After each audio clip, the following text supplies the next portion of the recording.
Buenos días, buenas tardes, buenas noches. En esta clase vamos a hablar de inducción, autoinductancia y transitorios.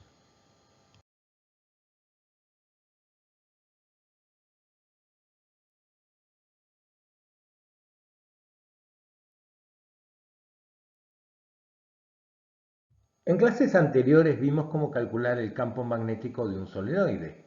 Suponíamos un solenoide con n espiras de longitud L y de sección S, recorrido por una cierta corriente de intensidad I, y hacíamos la suposición de que la longitud del solenoide era mucho mayor que su diámetro.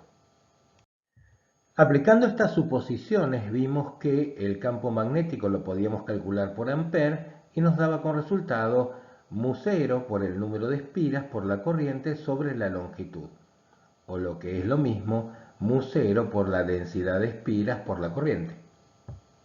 Este campo magnético que genera el propio solenoide atraviesa las espiras del solenoide generando un flujo de campo magnético.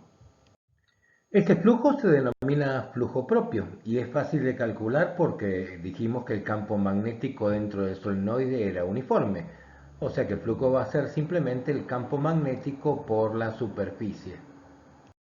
Reagrupando los factores en esta ecuación podemos notar que lo que multiplica la intensidad de corriente es un número que solo depende de la geometría del solenoide. Al número L, que es μ0 por la densidad de espiras por la sección, se lo denomina coeficiente de autoinducción y es el cociente entre el flujo propio y la intensidad de corriente. Entonces, la relación entre el flujo que atraviesa un circuito, una espira, un solenoide y la corriente que lo recorre será flujo igual a L, o coeficiente de autoinducción, por la intensidad de corriente. Pero claro, si la corriente varía, también va a cambiar el campo magnético generado y entonces va a cambiar el flujo. Y la derivada temporal del flujo va a ser igual al coeficiente de autoinducción por la derivada de la corriente. Y por la ley de Faraday-Lenz que ya vimos, va a aparecer en el circuito una FEM inducida. Es evidente por la fórmula que un solenoide con muchas vueltas va a tener un gran coeficiente de autoinducción. Y en los circuitos se representa con este símbolo. Las unidades del coeficiente de autoinducción en el sistema internacional se llaman henrios y son iguales a Weber sobre Ampere. En resumen, si una espira conduce corriente, producirá un campo magnético que atravesará la misma espira, y si el flujo de este campo magnético varía, generará una FEM en la misma espira. Pero ¿qué pasa si ahora tenemos dos bobinas, espiras o circuitos que conducen corrientes y están próximos entre sí? Bueno, es bastante evidente que la corriente que circula por uno de los circuitos o espiras va a generar un campo magnético cuyas líneas van a atravesar a la otra espira, produciendo un flujo. Este flujo de campo magnético va a ser proporcional a la corriente que lo generó. El factor de proporcionalidad entre el flujo y la corriente se llama coeficiente de inducción mutua. Entonces, cuando dos o más circuitos estén próximos, el flujo de campo magnético que atraviesa uno de ellos va a depender de la corriente que circula por él y de las corrientes de los demás circuitos. Dicho de otra manera, mirando el gráfico, el campo magnético en P1 tiene una componente debida a la corriente I1 y otra componente debida a la corriente I2. Lo mismo va a pasar con el punto P2. Si llamáramos M sub 2,1 al coeficiente de inducción mutua del circuito 2 sobre el circuito 1 y llamáramos M sub 1,2 al coeficiente contrario, podríamos escribir el flujo total como... Estos coeficientes de inducción mutua dependen, bueno, de la geometría de los circuitos y de la posición relativa entre los dos conductores.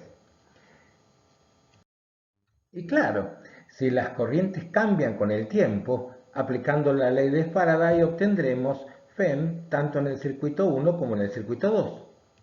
Por ejemplo, supongamos que tenemos un solenoide largo y estrecho con espiras apretadas que está dentro de otro solenoide de igual longitud o no y espiras también apretadas, pero de mayor radio. Digamos que al solenoide interno lo llamamos 1 y va a tener N1 espiras, una longitud 1 y una sección A sub 1 y por el que va a circular una corriente 1. Y digamos que al externo lo llamamos 2, de modo que va a tener una longitud 2, un número 2 de espiras y una sección 2.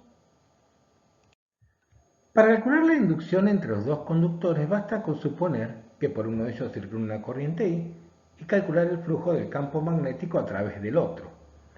El cociente entre el flujo y la corriente es la inducción mutua. Lo interesante del caso es que M12 va a ser igual a M21.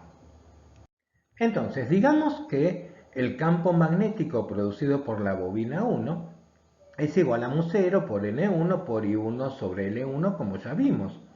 Y por otro lado sabemos que afuera de la bobina 1 vale 0. Entonces el flujo a través de la bobina 2 de este campo magnético va a ser el campo magnético 1 por la sección 1 por el número de espiras en la bobina 2. Y si dividimos esta expresión por la corriente 1, obtenemos la fórmula de la inducción mutua entre ambas bobinas. Supongamos que conectamos una bobina a una batería y nos interesa calcular la energía necesaria para que en la bobina se establezca una corriente I a partir de 0. Sabemos que la potencia, que es la derivada de la energía respecto del tiempo, se calcula como la diferencia de potencial entre los extremos de la bobina por la corriente. Y la diferencia de potencial es igual a la autoinductancia por la derivada de la corriente respecto del tiempo. Integrando esta expresión, llegamos a que la energía magnética almacenada por una bobina va a ser igual a 1/2 por la autoinductancia por la corriente al cuadrado. Si, para dar un ejemplo, aplicamos esta fórmula al caso particular de un solenoide, bueno, podemos recordar que el campo magnético era mu0 por la densidad de espiras por la corriente, de manera que la corriente va a ser igual al campo magnético sobre mu0 por la densidad de espiras. Y también se puede calcular fácilmente que la autoinductancia es igual a mu0 por la densidad de espiras al cuadrado por la longitud por la sección del solenoide. De manera que la expresión de la energía en términos del campo magnético va a ser igual al campo magnético al cuadrado por la longitud del solenoide por la sección sobre 2 por mu0. Ahora bien, la longitud del solenoide por su sección es el volumen del solenoide. Entonces lo que podemos hacer es calcular la energía magnética por unidad de volumen, pasando el volumen dividiendo. Y si bien este cálculo lo hicimos para un solenoide, lo que obtenemos es la expresión general de la densidad de energía magnética de cualquier configuración en vacío. Si recordamos la densidad de energía de un campo eléctrico en vacío, podemos sumar ambas y obtener la densidad de energía electromagnética en vacío. Y ahora hablemos un poco de circuitos transitorios. Cuando abrimos o cerramos una llave eléctrica o enchufamos o desenchufamos un aparato, pasa un cierto tiempo hasta que se alcanza el régimen permanente. Durante ese tiempo el circuito se comporta como un transitorio. Empecemos por analizar un circuito RL serie, que es un circuito sencillo con una resistencia y una inductancia. Si aplicamos la ley de Kirchhoff y las fórmulas de la tensión sobre una resistencia y sobre una inductancia, obtenemos una ecuación diferencial de primer orden en la corriente. La solución de esta ecuación se puede obtener como la suma de la solución de la ecuación homogénea más una solución particular. La ecuación homogénea va a ser la derivada respecto del tiempo de la corriente más la corriente por R sobre L igual a 0, que es bastante sencilla y tiene como solución una constante por E a la menos T por R sobre L. La solución particular va a ser una constante epsilon 0 sobre la resistencia. Y la solución completa, teniendo en cuenta que la corriente en tiempo cero vale 0, será la cantidad de L sobre R que aparece en esta última ecuación tiene unidades de tiempo y se llama el tiempo característico del circuito. Podríamos decir que en 5 veces este tiempo característico la corriente va a ser prácticamente la final. Es fácil ver que la corriente para este transitorio es asintótica para la corriente que saldría por la ley de Ohm si no estuviera la inductancia, o sea, epsilon 0 sobre R.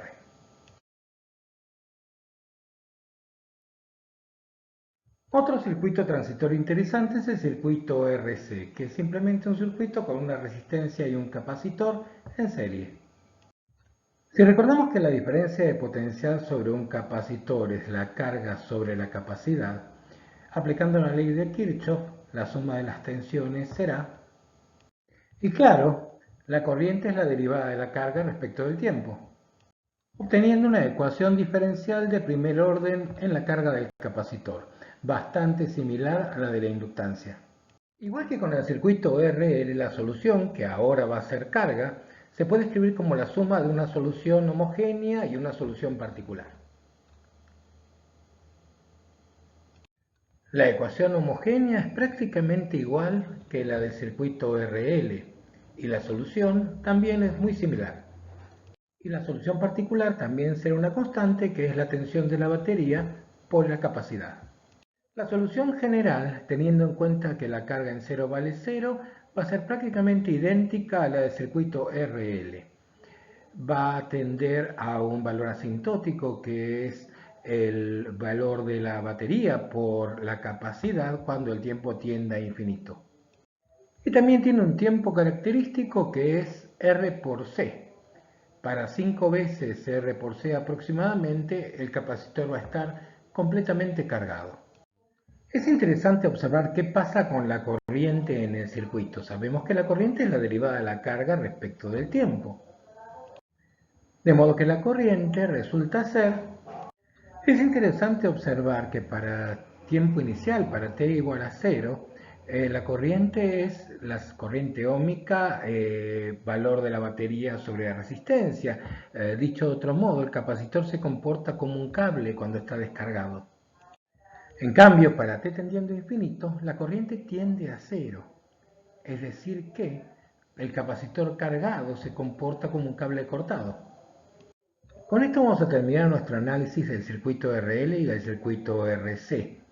Queda para ustedes ver cómo es la descarga de una inductancia y la descarga de un capacitor y, ¿por qué no?, analizar un circuito RLC serie si es que pueden resolver una ecuación de segundo orden diferencial.